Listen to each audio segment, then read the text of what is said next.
कहाणी आहे एका मेकओव्हरची। पण हा मेकओव्हर कुण्या एका मॉडेलचा किंवा हिरो हिरोईनचा नाहीये, तर हा मेकओव्हर आहे मुंबईतल्या एका शाळेचा। अतिशय प्रतिकूल वातावरणामध्ये शिकणाऱ्या विद्यार्थ्यांच्या या शाळेला दत्तक घेऊन आदेश बांदेकर यांनी चिमुरड्यांच्या चेहऱ्यावरती कसं हास्य फुलवलं तुम्हीच पहा।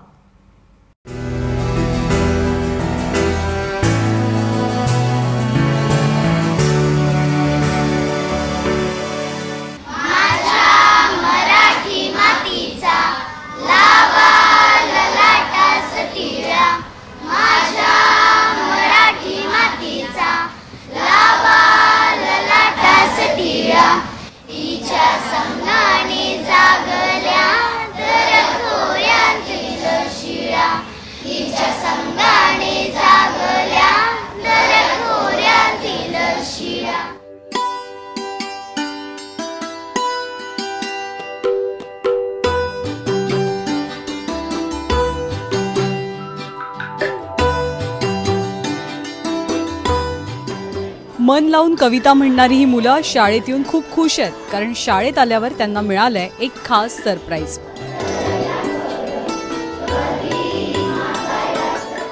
मी जेव्हा वर्गात आले ना, मी थक्कच झाले। इतके चांगले कलर केलेत, खाली गार्डन मध्ये गेले, इतके खाली टाईल्स लावले, वरती चांगलं केले। मला खूप फार आनंद झाला। माझी शाळा खूप पूर्वीपेक्षा पण छान दिसते आणि आता खूप चित्र काढलेत। चित्र काढली आमच्या शाळेत पहिल्यापेक्षा आता जास्त बदल झाला आहे। सरांनी प्रत्येक वर्गात म्हणजे कोणत्याही मुलाने मस्ती नाही करावी म्हणून कॅमेरे लावले। प्रत्येक वर्गात शिक्षणासाठी छान छान नक्षत्र काढले। आमची शाळा पहिल्यापेक्षा लई चांगली झाली आहे आणि आदेश बांदेकर सरांनी आम्हाला ती बांधून दिले, त्यांच्यापासून मी त्यांना हार्दिक शुभेच्छा देणार। माझे नाव नरेश आरोटे। आधी आमच्या शाळेला कलर नव्हतं, आता आमच्या शाळेला कलर केले। मला खूप चांगलं वाटत आहे आणि वर्गात बसून शिकण्यासाठी खूप आनंद वाटत आहे। कुर्ला पश्चिमेला असलेली ही प्रबोधन कुर्ला शाळा 1990च्या दशकात भाऊ कोरगावकरांनी सुरू केलेल्या शाळेचं रूपडं पालटण्यासाठी आदेश बांदेकरांनी पुढाकार घेतला आणि शाळेचा मेकओव्हर घडवलाय। मी भाऊंना म्हटलं की भाऊ, मला ना अशी कुठली तरी शाळा आहे का ज्या शाळेत जाऊन मुलांमध्ये रमायचं आहे। त्या भाऊ म्हणाले, चला तुम्हाला शाळा दाखवतो। म्हणून ते या शाळेत घेऊन आले। माझ्यासाठी तो दिवस भाग्याचा। जसं माझ्या मुलाला उत्तम शिक्षण मिळालं, तसंच या शाळेत येणाऱ्या मुलांना एक छान शिक्षण प्रसन्न वातावरणात कसं मिळतील, त्यासाठी भाऊंनी अपार कष्ट करून ही शाळा उभी तर केली। पण त्याला एक छोटासा एक हातभार लागला तर खूप छान होईल, आणि म्हणून मग या शाळेत यायला सुरुवात झाली। समाजाच्या निम्न आर्थिक वर्गातली मुलं या शाळेचे विद्यार्थी आहेत। या शाळेमध्ये शिक्षण उच्च दर्जाचं मिळत असलं तरी आधुनिक सोयी सुविधांचा अभाव होता। आदेश बांदेकरांच्या मिडास टचनं या शाळेतल्या मुलांसोबत शिक्षक देखील सुखावून गेलेत। ही शाळा आधी काहीशी अशी होती आणि आता ही शाळा काहीशी अशी दिसते।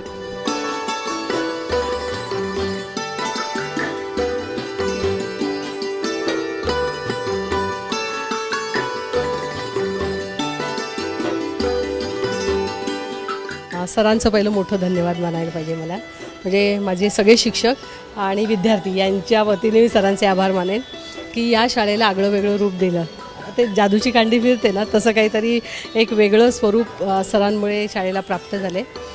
डोंगरावर असणारी ही शाळा होती, मूळ मंदिर आणि त्याच्यापुढे ही 4 वर्ग अशा स्वरूपाची ही शाळा, आणि त्याला हे जे स्वरूप आलं आहे ते सरांच्या प्रयत्नांमुळे आलेले। प्रथमतः आम्ही या शाळेत जेव्हा रुजू झालो त्यावेळेस अगदी छोटी शाळा होती। स्लम एरियातले विद्यार्थी यायचे, समोर आमचाही प्रश्न पडायचा की बाबा आता या मुलांना घडवायचं म्हणजे काय।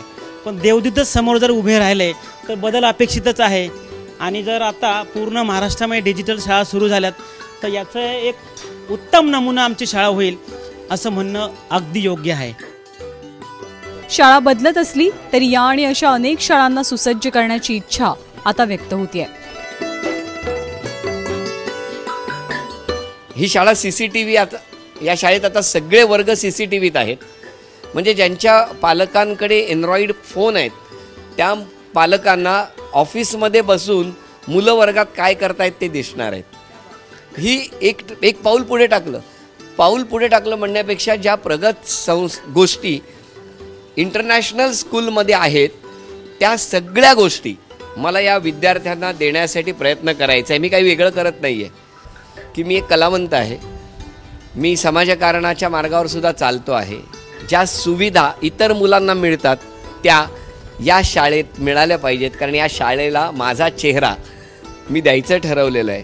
म्हणजे आम्ही ब्रँड अँबॅसेडर म्हणून मोठमोठ्या कंपन्यांना चेहरे आमचे वापरले जातात. एका मराठी शाळेसाठी हा चेहरा असल्यावरती मला असं वाटतं या शाळेचा चेहरा बदलायला नक्की मदत होईल. शाळा आता चकचकीत झाली आहे, पण ती अशी स्वच्छ आणि सुंदर ठेवण्याची परीक्षा विद्यार्थ्यांसोबत शिक्षकांनाही द्यायची आहे. खरं तर या सगळ्या ओळी वाचून आणि या मुलांच्या चेहऱ्यांवरचा आनंद पाहून कळतंय की त्या मुलांची शाळा खरोखरच किती बदलली आहे. मराठी शाळांना चांगले दिवस नाहीत किंवा त्या मरणासन्न अवस्थेत गेल्यात अशी ओरड राज्यामध्ये कायमच होत असते, पण या शाळेसाठी जसा मदतीचा हात पुढे आला तसे अनेक हात अनेक शाळांसाठी जर का पुढे आले तर अशा हजारो विद्यार्थ्यांचं भविष्य आणि किंबहुना मराठी शाळांचं भविष्य बदलायला वेळ लागणार नाही. कॅमेरामन अजित शिवतरकर सोबत ज्ञानदा कदम, ABP माझा, मुंबई.